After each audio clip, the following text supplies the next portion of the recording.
Hello, everybody. Wow, good evening, and thank you for coming on the Renewed Network channel. Today, I bring you a love edition, the real couples, two actually, with my special guest Nanaba. Thank you so much for this evening, for accepting to do this. It really means a lot to me. And if you have joined, my name is Charlotte Odu. I'm the host for the program. And you know what? Today is Valentine's Day, and you can see my guests looking very lovely in red to show in my love. Valentine mood. Yes, very much in her Valentine's mood. And we are doing this broadcast because not only because it is Valentine's Day and we have to show love and give love, but we really want people to know the real deal when it comes to love and loving, and being in a peaceful mindset when it comes to love. Oftentimes when we don't know what it means, the real love, the true love, we may have a different take and take a different direction that destroys or even distracts us in our own lives and visions. And love is a beautiful thing. So we want you today that by this broadcast, it will be able to change your mindset. If you are single, it will help you to choose the right partner. If you are married, it will help you to keep enjoying your marriage and also to make some changes where it is necessary in your marriage.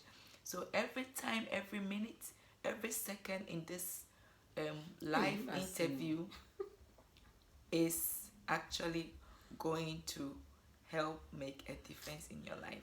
And please do share the broadcast. If you haven't subscribed, subscribe is the red button on this channel, so please subscribe. Anaba, what is the meaning of love? Anyway, first of all, thanks for having me, Reverend Charlotte. Love is the intense affection between two or more people. In fact, most of the time, between two people. When attraction, attention, then it's like it leads to that affection. So it's an intense affection between two people. Oh, intense affection. And what do we mean by true love? Because love, I believe love is absolutely good, and it feels all right to be in love genuinely. When you are in love with someone, you love them, you love their space, you love their attention, you love their physique, you love everything about them. I believe so much in that. But I can attest that it's anybody who is listening that you can have very bad versions that people say, no, I don't talk about love, I don't want to hear it. Their broken hearts are real. Where people have broken hearts. And also some also are totally and madly in love. So we want to know, what is true love? Right. I mean, it's true that people go through bad experience, but true love is of God. Because God first loved us. And for you to have true love, know that somebody genuinely loves you, it has to be God. God has to reveal it to you. Wow. Because you can only see the outward things.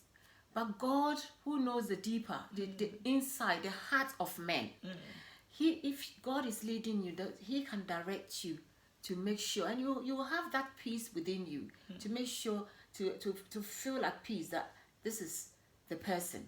So true love is of God, and if you want to find true love, you have to go before God and ask for direction. Otherwise, we always, miss the point. Because God created us, whoever you are going out with, the emotions, the affection, the attraction, the attention might be there, but the heart of hearts is only God who knows. So it's only God who can direct you to the right person. So only God. So in finding true love, we really need to be directed by God. Okay. And what is a relationship? Right. A relationship is where two people, two or more people come together. They want to know each other. They start with involvement, and then it comes to commitment, and then when faithfulness come in, then relationship has started, and it can lead on to loyalty, where one can, vouch for somebody. So the relationship is when you get involved with somebody, and then it leads to commitment. If it's going to get to relationship, there has to be some commitment, where you commit to whatever reason that the relationship is about. Because there can be relationship between two friends, two siblings, and a man and a woman, So it can be between anybody. So it has to be that connection. First of all, there has to be that connection, the attraction, the attention, and then commitment. Once you commit to each other, there's a relationship. Wow. I mean, that really stood out, because he said once the person is faithful, so that means there must be some level of faithfulness. Yes, friends, if in a relationship, you have to be faithful.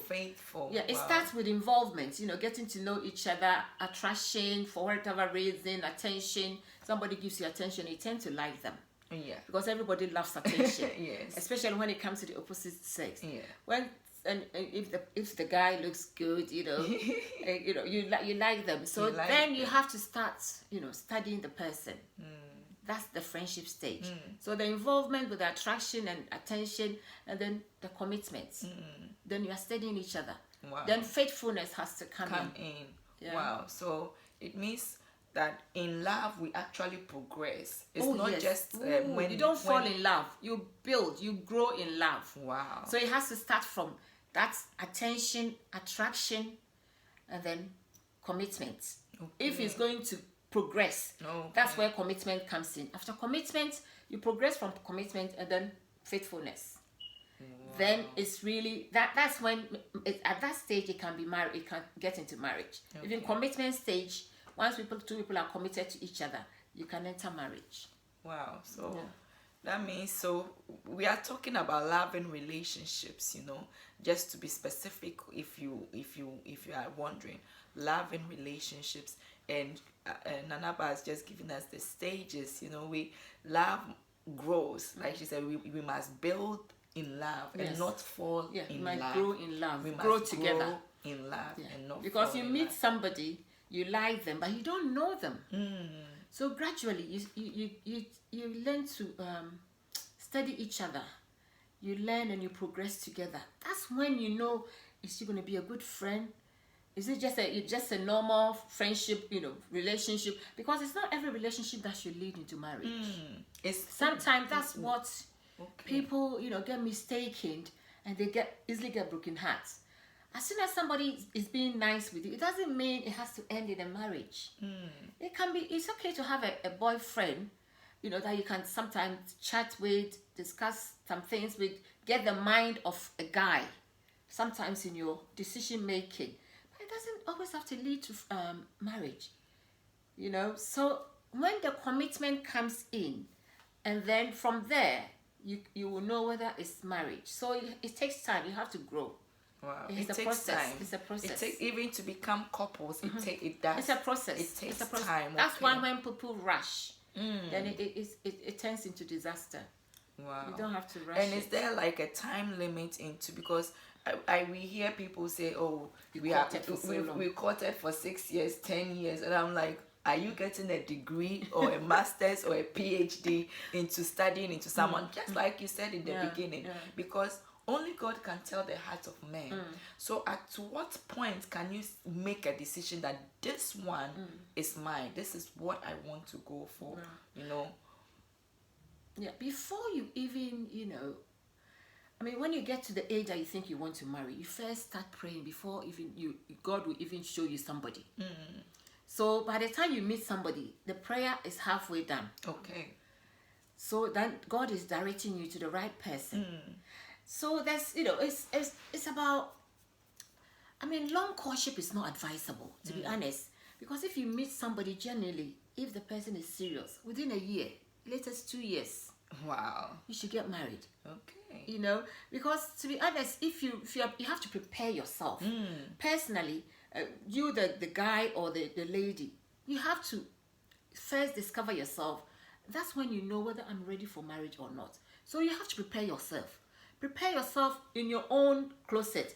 Be happy in yourself. There are lots of people who think when they get married they'll be happy. No, the expectations of some women are too high. Be happy in yourself. Be self-satisfied. Be content with yourself. Have your job. Be happy being single. Be happy being single before you think about going into marriage. So it depends on the individuals, the maturity, how much they are prepared before they even met somebody. Because some people they really mean business. They prepare themselves by prayer, by even getting the things they need as a wife or as a husband. You know, like women, you have to get your cooking utensils. You have to make sure you know how to cook. You know how to tidy the house. You know, you love children. If you're going to have children, you should be somebody who loves children. Because we hear of stories, women killing their own children. They were not mother material. They are not family minded. They are not meant to have children. But they did not discover themselves. They did not discover themselves. So you need to discover yourself and be happy being single before the marriage becomes a bonus, something, you know. A bonus for you. For you, yeah.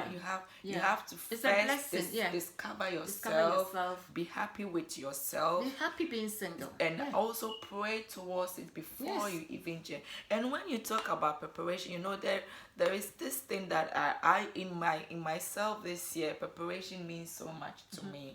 Not only for my church, but even that I've come to realize that to do anything that you need to prepare, you need to work hard and plan towards it.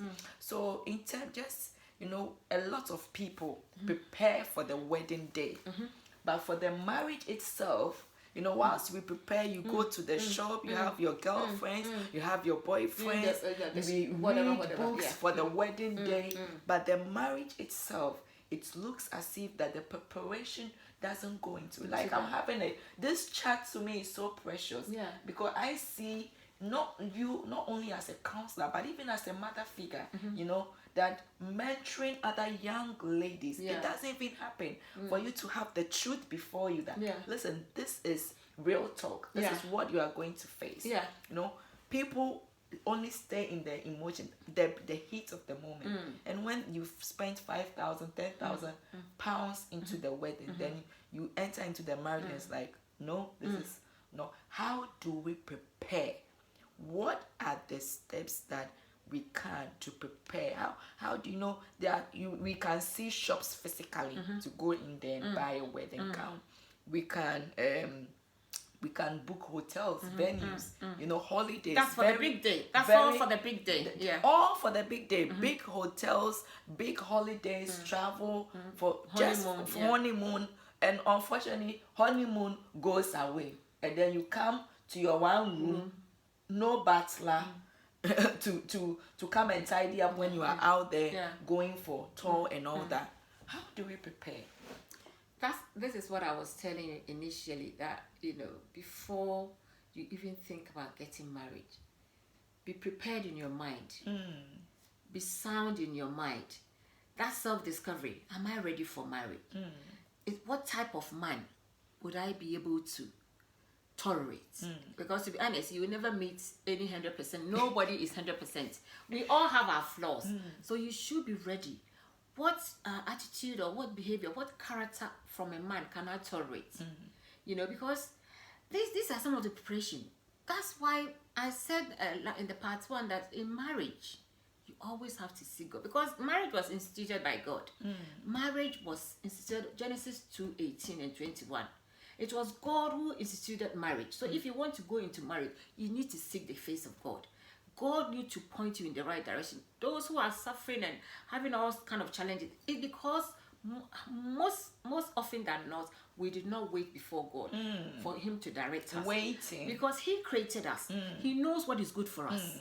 Remember last time that somebody was worried going for the honeymoon in case the thing is small or big. And I said, once he has honored God and done what is right, not going to experience the thing before the big day, as the Bible, tells us to do, God is going to work, make sure He honors that obedience. God honors obedience. God rewards obedience. So we have to know ourselves. You have to be ready for marriage. And how? You have to know yourself. Be happy, you have your own job, have an income, because both of you should be ready. It's not only the man who is going to be responsible for the bills and the upkeep of the house. You have to have a job, a stable job. So you must have prepared buying some of the things that you need for the big day, and some of the things that you need for the rest of your life. Wow. That is most, like you said, the big day is only one day, but the rest of your life, you need to plan more about what you're going to do when the children come, where you're going to live. Wow. So if a man don't have a place that he lives, you don't even have to think about marriage. If you are living in your mother's house, you're not ready for marriage. Wow. You're not a married material. Wow. If you are still a man, because it's the man who is taking the woman to his house. Okay. So if you don't have somewhere that you live, you can't take your wife to your mother's house. It's an abomination. Wow. It's a no-no, because these are some of the preparation for the men. Have your own secure job. Have at least shelter, a shelter, a flat. I mean, these days don't go and take somebody. It depends on the level, the class, the level of Take somebody in a single room. Then are you going to move forward with a flat when children start coming? It's all about planning. It's all about you can planning. plan. Sometimes couples come together and they don't plan to have children straight away. So you can start from one room, study each other, try and build your future together. Then before the children start coming, you're moving into a flat. So planning is so key. Plan your own life. Plan what you want to experience in your marriage. Plan what you want to experience. I heard something. Envisage what you want to really experience in your marriage. Wow, you must see it. Yes. You must see it. Yes. Before, think it. Yes. Before you can act it out. Yes. Wow. See it, think it before you can act it out. And I think one thing I would say, I hear people say love smart. Love smart. I don't know what they mean by that. Love smart. Meaning that before you make that choice to be exactly what you are saying, before you make that choice, you must not only follow what you see, but research a bit more. Where do they live? Where do they work? How much income is coming in? What are their visions? What are their plans? What is their personality? And all these things, And I personally wanted to ask you the question on faith. Coming to real couples. Now, people get married. They have gone to their honeymoon. They are now at home. One goes to church. The other, because they are still in the honeymooning process, it doesn't really become a problem whether someone going to church or not. But very soon it becomes a burden. Why are you not praying with me? Why are you not singing with me? Why are you not dancing with me? Then it becomes some sort of burden. Now, where does that stand when it comes to faith? Thank you. That question is a very good question. This is why the Bible says you do not be yoked don't be yoked with unequally yoked, which means a Christian, you have to marry people from your own faith. Even sometimes some churches have different doctrines. Make sure, even if you are marrying from another denomination, make sure you have the same doctrines from the same Bible. It's important to, before you get into marriage, make sure you are in the same, kind of, a Christian shouldn't go and marry a Muslim or somebody who doesn't have faith in God. No, that is a big ministry on its own. That's a red flag. You love God, you love your praying all night, and then you go and marry somebody who never had gone to all night before. There was this friend I was chatting. I think he hasn't gone for all night before. He's got a marriage broken up already. He hasn't gone for all night. I said, wow. So you have to make sure you are yoking with a Christian. Do not be yoked with what's that? Do not be unequally yoked, which means don't go with somebody who doesn't believe in God, who doesn't believe in prayer, who doesn't go to church. If somebody doesn't go to church, it tells you one thing. Of course, there are lots of hypocrites in the church, but somebody who loves God wouldn't want to say, "Oh, God is in my heart. I'm serving," because the Bible says, "Do not fellowship." You have to go and fellowship with other believers, because iron sharpens iron. We strengthen each other when we get together. So it's important that you don't get into marriage before you start finding that problem. You don't rush into marriage when you don't know. You should know all these things in courtship, in the courtship stage. Whether that guy love God, love going to church, serve in the church, is doing something in God's house. And talking about, okay, I'll leave. Maybe you ask the question on vision. I can't wait to answer. No, I think you can just go ahead. The man, don't forget that you the woman. The Bible says you are the helper. So you are going to help the man. Yeah. We are the weaker sex. We are going to help the man. So the man should have a vision. So that's one important question. That when somebody said they want to marry you, the first thing you're going to find out what they are doing. What is their vision in life? What is their purpose? Are they pursuing anything in life? Have they discovered their purpose in life? If not, my dear, it's going to be chaotic. Because if you, the woman, have identify your purpose and you want to pursue it, God says going to help the man. The man don't have it, and most of the time it's going to be a problem, because the what do you call it? That security. Men need that. Your husband needs to give you that security. But if he doesn't have it, how is he going to give you? So it's important that you go and help that person. And the person should have something doing. If somebody has nothing doing, what are you going to help them with? You see, and also the wife. We are not only married materials that it's only that we bear the children, we clean the house and those things. No. You should also have something that you're taking to the married table. Something that you've got to offer. If your pastor, your husband is a man of God, you should be a prayerful woman. You should be somebody who loves fasting, praying. You should live a fasted life. Yeah. You should be a woman of prayer. Because otherwise, there's challenges that will come. You cannot stand it. You cannot stand it. So you need to be prepared. Preparation and planning. Preparation. Yes, plan. You don't have to get into marriage before you find out the man is not going to church, and that is going to be a problem. That is a red flag on its own. So that you should be able to identify all those things in the courtship stage, and then if anything, you break the. I was telling one of my friends I said, Shalom, how would you know that somebody loves the Lord? I said, anybody who loves the Lord would love to be in the house of the Lord. Yes. If it is 5 times a day, they would be there. And if you don't love the Lord, you wouldn't want to be in the house of the Lord. No. Because I know what it takes to come out of your house, especially in the UK, go through the cold weather and come into the house. No, you can't pretend for that long, for 1 year, consistently going to church every day. Yeah, every Sunday. No, you can't. You can't. So you have to be real. These are definitely red flags. And you mentioned challenges in marriage. Because people see that today is Valentine's Day. You can imagine how many couples will come out and take a photo with the same clothes, or even go to church with the same shoes, dress all their children the same. And when you see that, you are just blown out. It's beautiful. Are there any challenges in marriage? Oh, yes. Every marriage has their own challenges. Every marriage has their own challenge. That's why we need to, walk in wisdom and understanding. Because in wisdom, you'll be able to know how to work on things. And understanding. Understanding will help you to establish that relationship. Because without understanding, you will have to be fighting all the time.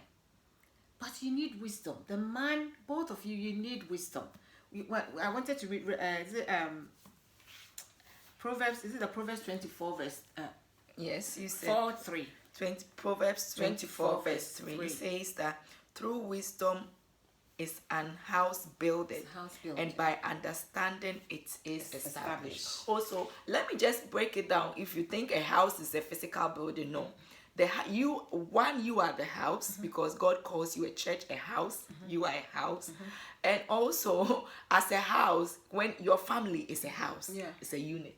Even in the Ghanaian language, we say they would say Odumfie, which means my house. So a house is not the physical building. This is not what the Bible is talking about. It's talking about you, your family. And to build, what a revelation. To build your family, you need wisdom. Yes. And understanding. Please teach us those more. Two keys, those are very two keys that if any married couple have, they will live forever. Wow. Wisdom. The Bible admonishes the importance of having wisdom. If anybody lack wisdom, he's asking you, ask God and he will give it to you. Because wisdom is the principal thing. It is the principal thing, and in all you're getting, get understanding. Because wisdom cannot work without understanding. Wisdom is the knowledge to, to do something. So you need the knowledge and you need the understanding.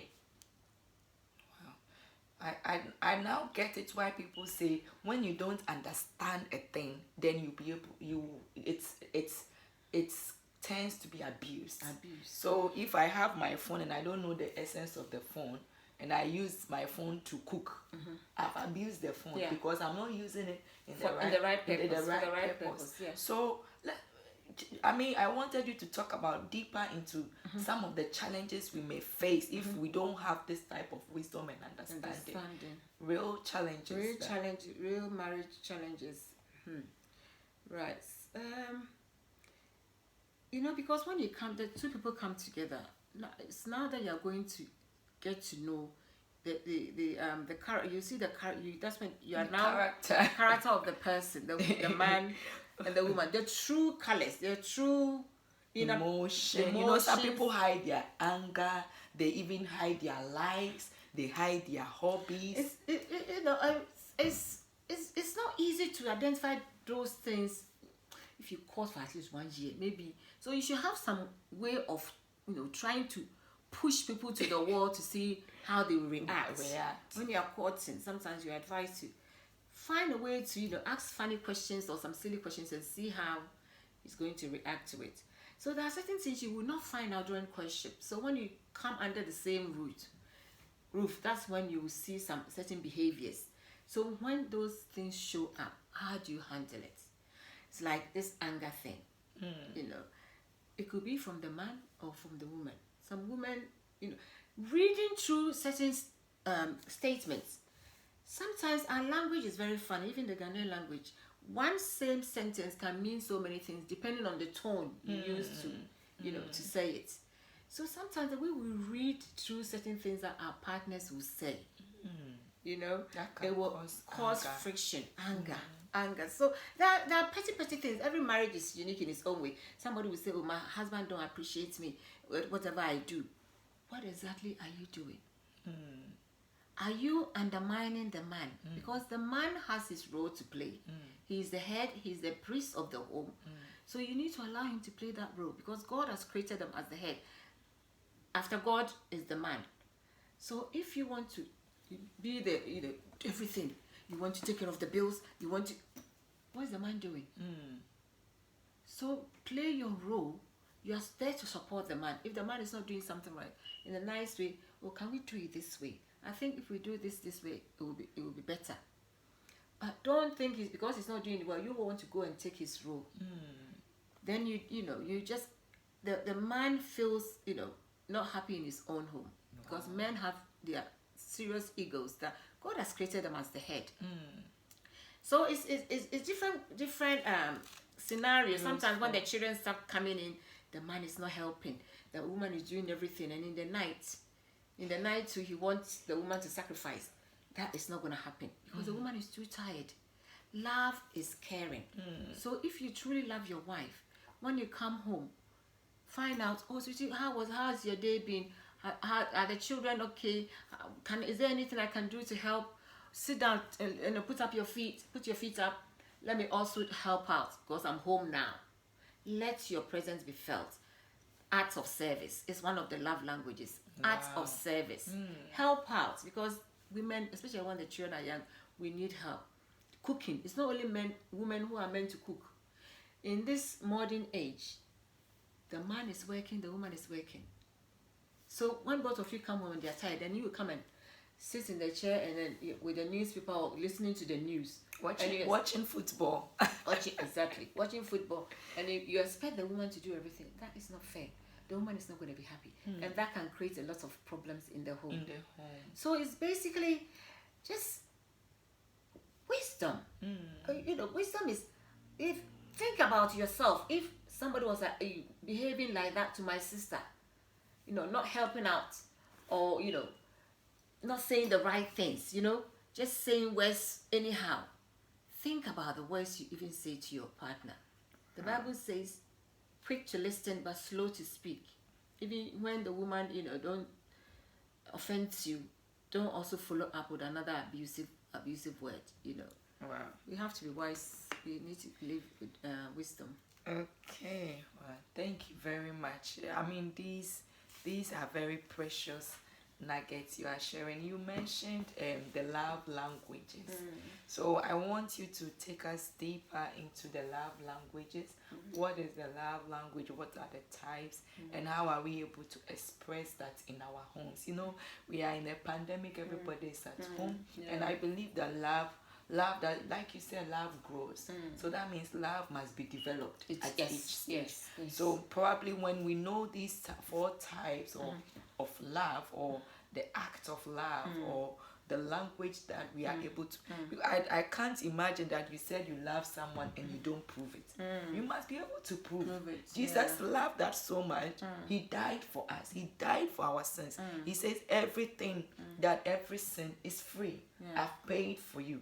So how come you are professing love to me, like you are saying you don't help out with the children, what they eat you don't know, diapers you don't want to buy, you don't want to buy clothes, you don't want to take them to school, you don't want to do anything, then it means nobody will know your necessity in the home. So what are the love languages? We want to develop love in our homes. We want to spark up some fire in the home today. In our marriages. Yes. So what are the love languages? The love languages, the number one, top one, is words of affirmation. Words of affirmation is when you compliment somebody, you try to encourage with positive words. You have to be genuine, but sometimes even to make peace in the house, if something doesn't look too nice, they say beauty is in the eyes of the beholder. You don't have to lie, but you want to boost the confidence of your wife. So when she's wearing something nice, compliments. Say good things. Oh, your hair is nice. So next time, if it's not looking good and you say it in a nice way, she will know that, oh, my husband means well. So words of affirmation, we all need, we want to hear something positive. It's not only men. It's not only women. Yeah, I mean the men are sometimes to say, didn't you see? I had a haircut. So it's not only the women coming from the salon that want to be, noticed. Men, these days, men are grooming themselves more than women. So they also need attention. Why do you think they are grooming more? Because they need to be noticed. They want to hear those words of affirmation, those compliments, And the other one is physical touch. That one. We all need it. Wow. Physical touch. Apparently, you have to, in a marriage, there has to be 240 something touches in a day. I'm telling you. How many? 240. I don't think anybody, can really, really do it. Those great women of God or men who are even in love, I don't think can go to that extent. But all that is saying is doing so many times in a day. Doing so many times, because touching is bonding. It's like communication. Some people, when you keep touching them, then they'll be having sex everywhere in the house. That is probably where their sensations are. But I have personally taken note of that. But the thing is we have touch and we have touch. Like little jokes with your wife in the kitchen, she's helping out, But we know that the ones that will surely lead, if somebody touch you a little bit and it's leading you into that stage, then I think you are oversensitive. That playful touch. There's the deep touching that will lead to love making. But that playful touch, because your wife should be like a friend. Your husband should be your friend. He should be your confidant, where you can share all your deep thoughts. Because when you go to work and somebody is really upsetting you, you're not happy at your workplace, and you come home and you can't confide in your husband or your wife, that is a very serious thing. Wow. So your wife should be like a friend. Your husband should be like a friend. So that touching, that jovial, it's like, I'm here. I'm happy to see me. It's like, hey, don't ignore me. That kind of jovial, touching. You know that there's a deep one where the kisses will flow. There are certain touches when you touch. The deep ones, the kiss should, follow up. But this are like walking around in the house, and you want to everybody should make their presence felt. Okay. You know, because you're in the house and you want to know that I matter. Yeah. You know, I care. I'm in the house, so I'm here. So don't miss my presence. We all want to feel important. Wow. So that kind of touch. And we have the do you know the languages, isn't it? Yeah. And we have the giving of gifts. We spoke about the giving of gifts. It's Valentine's Day, and I hope your gifts are, you've already received your gifts. Valentine's Day, and this is my gift. This is our gift to you as well. On our Valentine's Day, giving you all this service for free. So the giving of gifts is so important. It's not only one. It's a blessing to give more than to receive, but everybody wants to receive gifts. So we should always, the woman should be intentional. You have to be intentional in your marriage. So make an effort to give. You don't even have to wait for Valentine's Day. Once in a while, surprise your husband, surprise your wife. It's nice. It doesn't have to be expensive. It's the thought. So the giving of gift is giving. I have added receiving. Receiving. It says receiving, but I've added giving because it's more blessing to give than to receive. So when you are receiving, you should also give. And the other one is the quality time. Wow.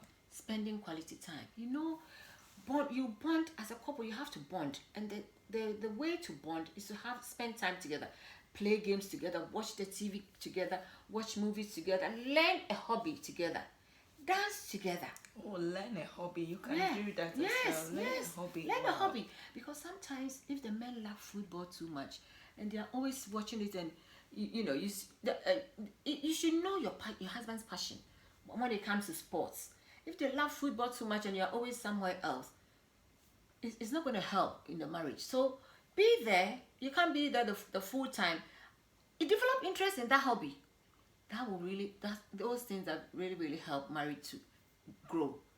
Don't just ignore it because they love their football. They'll be chatting to other friends about the football. Sit there together and watch it. So develop a hobby together.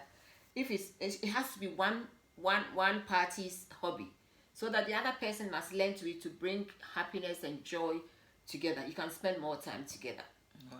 Okay, and I think what's the one I'm missing? I'm talking about the art of service, physical touch, receiving of gift, quality time.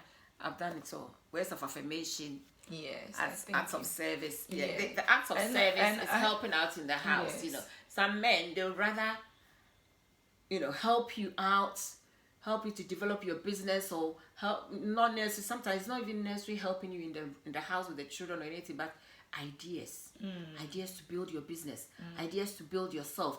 They are always pushing you. Some men are like that. They are always pushing. They are not afraid for you to excel. Some men are afraid for their wives to excel. And so even if you know something good that can help, you can see a gift in the woman, but she's not helping her. Oh, you can do this. Do it. Have you thought about this? I think you can do this. You're doing this very well. You can develop it further. They won't tell you. But some men are they are like that. They are not afraid. They want so much for their wives, and they can push them. So they always ideas and stuff like that. They will help you to build your business and stuff like that. Wow. So that's the art of service. Some people, they do stuff to help out. That means that that's a way of showing their love. Thank you so much. So that means that these love languages is even different to everybody. Oh yes. Wow. Yes. And so you have to know the language your husband or wife is speaking. You know, some people, when they are tired, they've come home. They don't need the food that you have prepared. They need a cuddle. Those who love their touch. They are tired. You've prepared their favorite dish for them. But when you come home, you dress and then you're pointing them to the table. Where is that welcome kiss? Where is the welcome hug? You know? So that you should have a proper welcome. So you should know the ones that make your husband or your wife tick, so that you can apply that more. I mean, when it comes to gifts, receiving of gifts, I think most people will like it. And then the act of service is not common. And the words of affirmation, we all love it. That's why it's the number one of all the 5 languages. Words of we all want to hear something positive about ourselves. Definitely. Yeah. And the quality time, we cannot overemphasize it. For every couple, for every married to work, you need to make time together. Spend time together. some couple can be very, very busy. They are doing the work of God. They are counselors. They are that. So they are always all over the place. I mean, I heard stories about when this lockdown came. It helped a lot of such people to spend time, quality time together. Wow. You know, so quality time will help you to bond. You know, and you discuss, you reflect about your relationship. How we, you know, reflection. Have time of reflection about how your marriage is progressing. What could you do better? What do you think, you know, is missing? What do you expect of me? Am I you know, doing well? You know, I mean, I think a woman or a man, especially a man, should be confident to ask, even a woman, is there anywhere that I could improve to make you happy? Because we want to be happy in the relationship. We want the relationship to progress, the marriage relationship to progress. So find out, is there anything I could do? Ask questions. Wow. Especially, you know, when I mean, it's good to find somebody who is, you know, who's able to verbalize whatever they are going through. If you have people that cannot tell you what they feel, it's a very difficult one. And they would keep to themselves, and they are quiet. And it's difficult to find how to please them, what to do to make them happy, because you need to know what, you know, your husband or your wife's love language is, so that you can speak it with her. Wow. It's a language, so you speak it with her or him. Thank you so much. And you know what? I hope this has helped you. I think we can carry on and carry on. So we have to do another so we will definitely come back to do another edition. You know, today is all about love. Talking about giving love. Let's talk about love, baby. Let's talk about you, baby. Let's talk about trust. We need trust in our relationship. Wow. We need transparency. You know, because some people, like you said, some people, you know, they're hiding their true character just to woo the woman to himself. That's why when you are praying, if you, the woman or the man, it happens both ways. If you are praying, God will reveal it to you. Because some people are very wicked. Somebody, I've heard stories where a man, somebody took advantage of the man and chopped his money and didn't, you know, allow him to marry or do what he wanted. So the next time he gets somebody, she just went to revenge.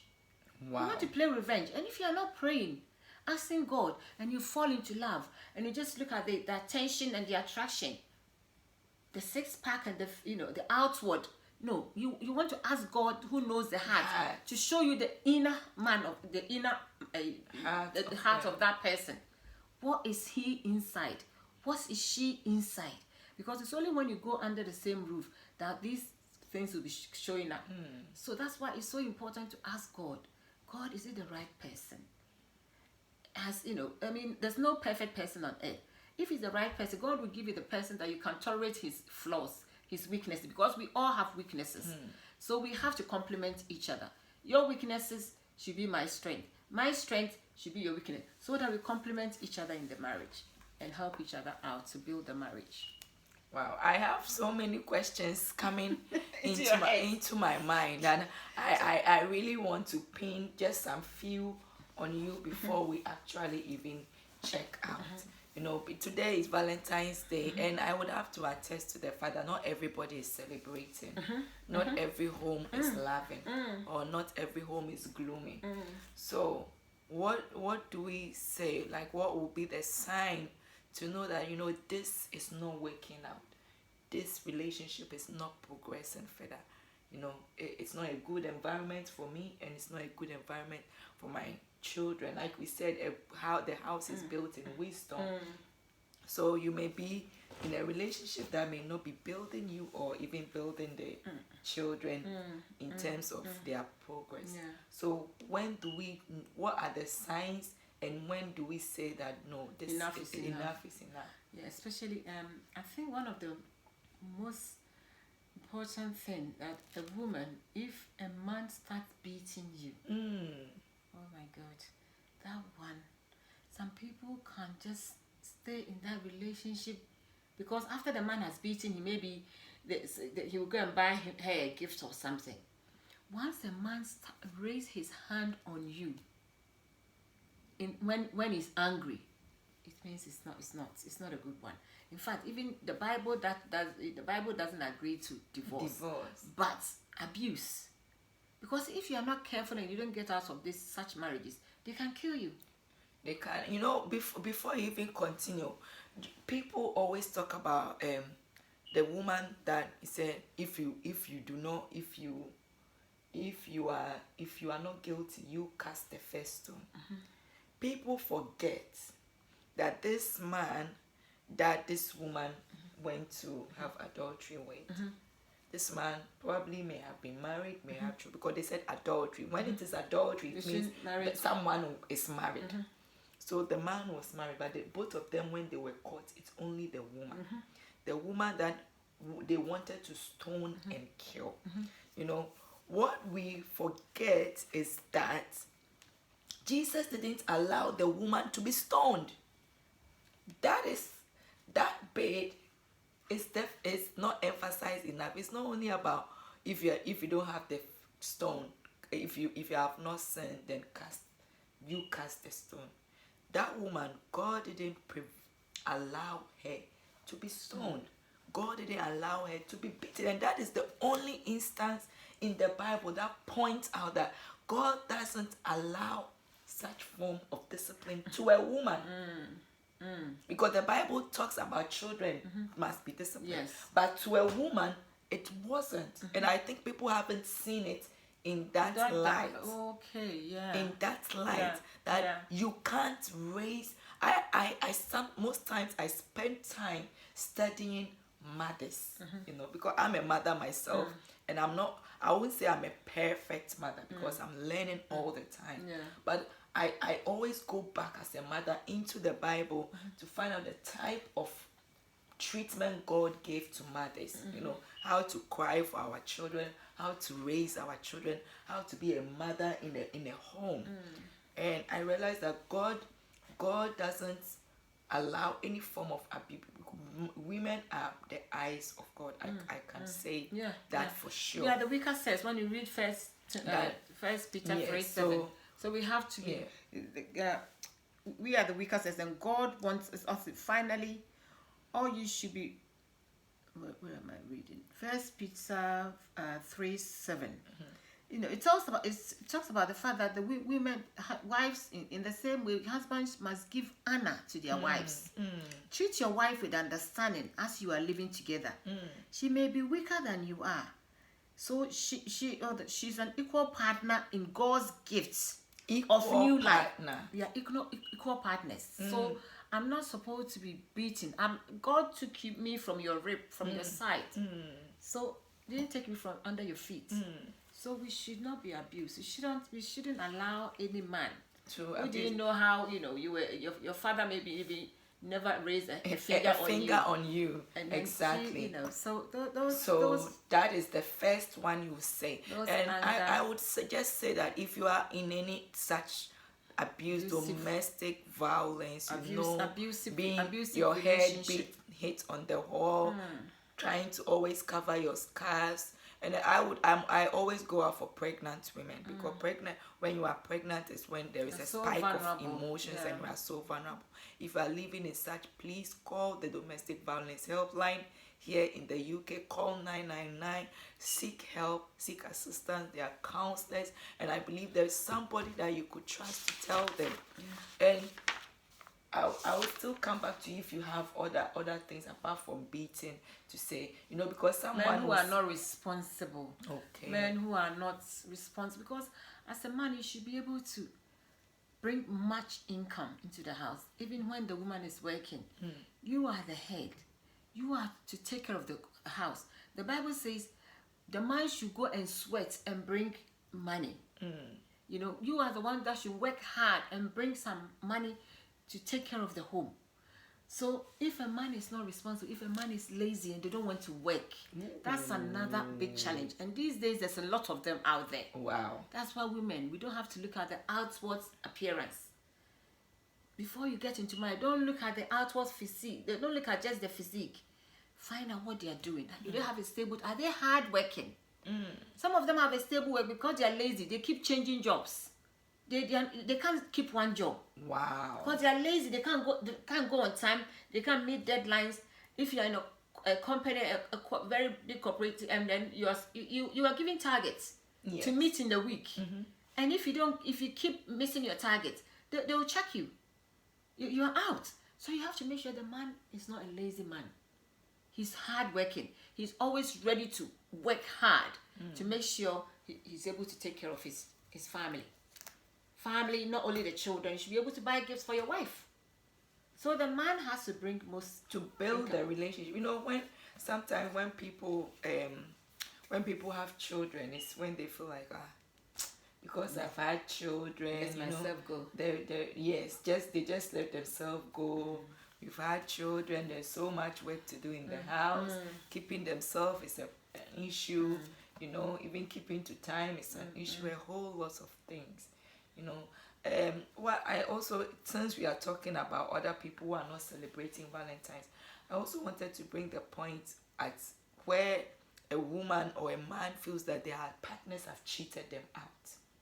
My question is, such people, should they jump into divorce, or what do they do? Or walk out? No, the question is, should we walk out, or should we try and build a relationship? Should there be a communication? What happens next? Like that. Yeah, I mean, you never walk out straight away, even if the man went and cheated on you. There must be something. There must be something that triggered that cheat.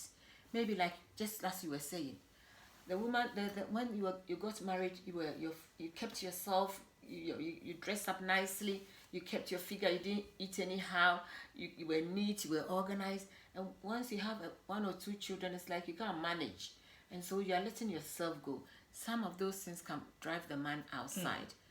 And so the men too should help the women. Because this is why communication needs to come in.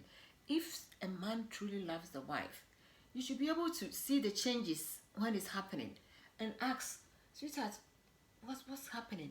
Can I help? I can see that these days, by the time I come, you're tired. You're not even, because I'm sure at the beginning, maybe by the time the husband is coming for his dress up and meet him, with a kiss or a hug.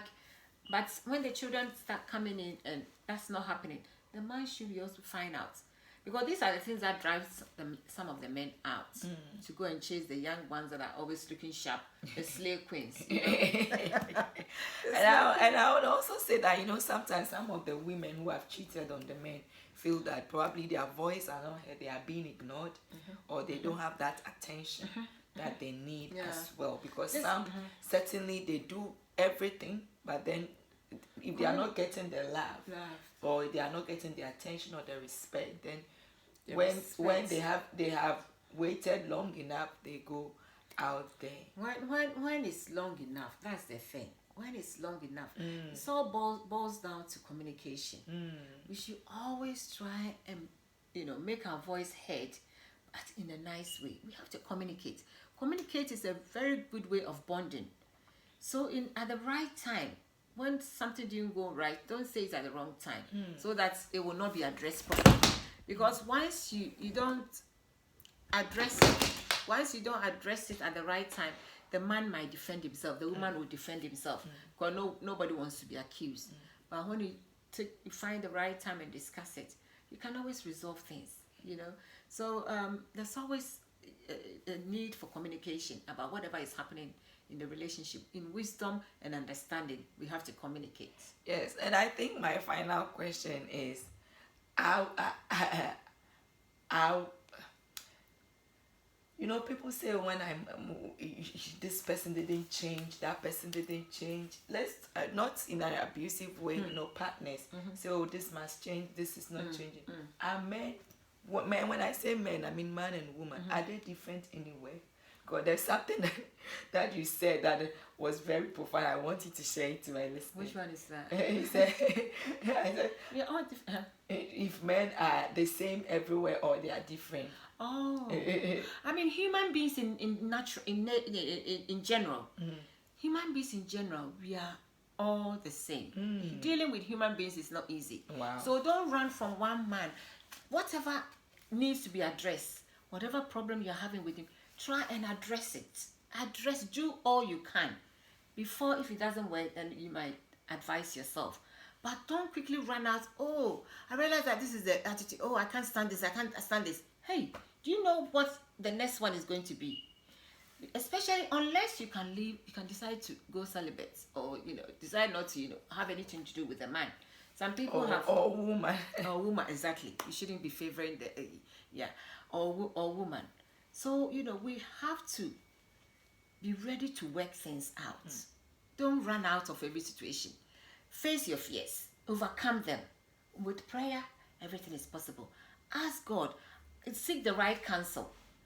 Talk to friends, because sometimes you need advice from those who are ahead of you. Those who, you should have a mentor. Every marriage should have a mentor. Every marriage should have a mentor. Somebody that you are really admire. You see their marriage is really, not superb, but you can see that they respect each other. The understanding is there. They are working on their marriage. It's a journey, and you work on it daily. You have to work on it. So you have to have that wisdom and understanding and respect for each other. Don't think too much of yourself. Sometimes that is the issue. You think, it's not my size. I made a mistake. No. Even sometimes when you make the mistake, with patience and understanding and love, you'll be able to work things out, and it will develop. And we want such testimonies, Yes, and you'll be you don't always have to, celebrating your 10 years, and your then 20 years. it will be an advice to somebody that I was able to do this. Patience, Love and understanding. Above all, wisdom. Above all, wisdom. With patience, with love, understanding, above all, wisdom. Above all, wisdom. We need that wisdom. So we need that wisdom and understanding. Thank you so much, Anna. But this minutes are golden, and I hope you have really learned something today that is going to help you in your choices, in your marriages, in your love affairs. And if you want to be in touch with Nanaba, please contact nabedra.com. You can visit my website at www.nabedra.com, and then my contact number is 0777. Sorry about that. 077 347 53644. I repeat, 077 347 53644. That's my contact number. Thank you. Okay, everybody. Thank you so much for this evening, and God richly bless you. And I really appreciate the time that you've taken to watch the video. Bye. Bye-bye. See you next time. See you Take next care. time. Bye.